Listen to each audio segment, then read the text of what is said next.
Um, I first came into this jail. To be honest, I thought I was a roughneck. I thought I had no purpose to listen to the word. I thought I had no purpose in life. I was in a pod before, and seen other guys come in. I seen Chaplain Ty come in, and talk to these guys. For a long time, I used to think like, what for? What was the purpose of this? I never think that prayer helped. So me watching Chaplain come in and just leave and the smile on these guys' faces and seeing them really come to the chaplain and ask for prayers and him to sit down with guys and give them these prayers and just the happiness I just seen the change in these guys' lives. And a couple of them I seen, I was here for a long time, and a couple of these guys, they didn't come back. I didn't see them, and I was here for maybe like 20 months. And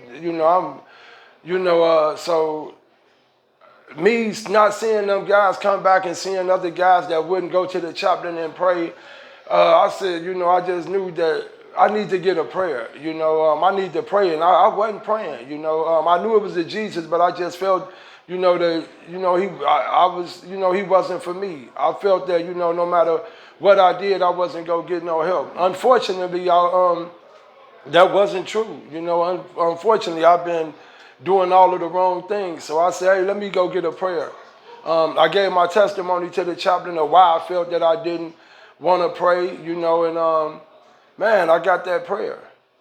And that prayer changed my life. I started, I had faith. I even got faith in my lawyer. I got faith in, I put faith in, the jurors, and that prayer really changed my life. I started going to church when I got out of here. Well, first I started going to church here in Dane County, and I was no longer scared. I didn't feel alone anymore. I knew I had someone. I didn't have no one. My family, I thought that they, fell off from me or whatnot, but all the time they was there. I just had this negative thoughts and this, praying ain't gonna work, and it worked. I got out of Dane County Jail. I started going to church. I found the church to go into. Unfortunately, I bumped my head a couple of more times, and when I was here, I didn't see him for a while. I got to ask other inmates, about Chaplain Todd. Yeah, he's still around. I put a request slip in for a Bible. He came in and I would run and I would go see him, Chaplain, and I'd be the first one at him when he come in the door because I wanted that prayer. And them prayers changed my life. A lot of guys that was in here, didn't have faith. I'll sit down and I'll talk to them. Hey, the chaplain here come in, man. Go talk to the chaplain, man. Go get your prayer. Or, we got church. I will have guys that sign up for church, and it worked. A lot of guys that I talk to right now today, man, when we see them going to the other pod, man, I hope he come in here, and get my daily bread, or I hope he come in and get some Bibles, or just to get that prayer. And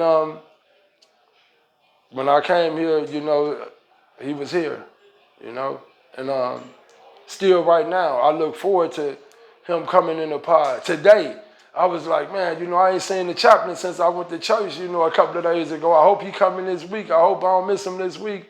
And here I am today to give you this message. And I'm blessed to have the chaplain in, here. We all are. It's a lot of guys here that's blessed, and we look forward to seeing them. And here it is, we got them here. The Bible study, the daily breads. I look forward to them, and I just want to say thanks to the chaplain.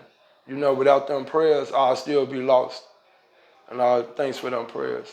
Thanks for being here. Thanks for giving us hope and letting us know that, it is someone that could, live for our spirits. And I want to say thanks. Again, my name is Antonio Rollins.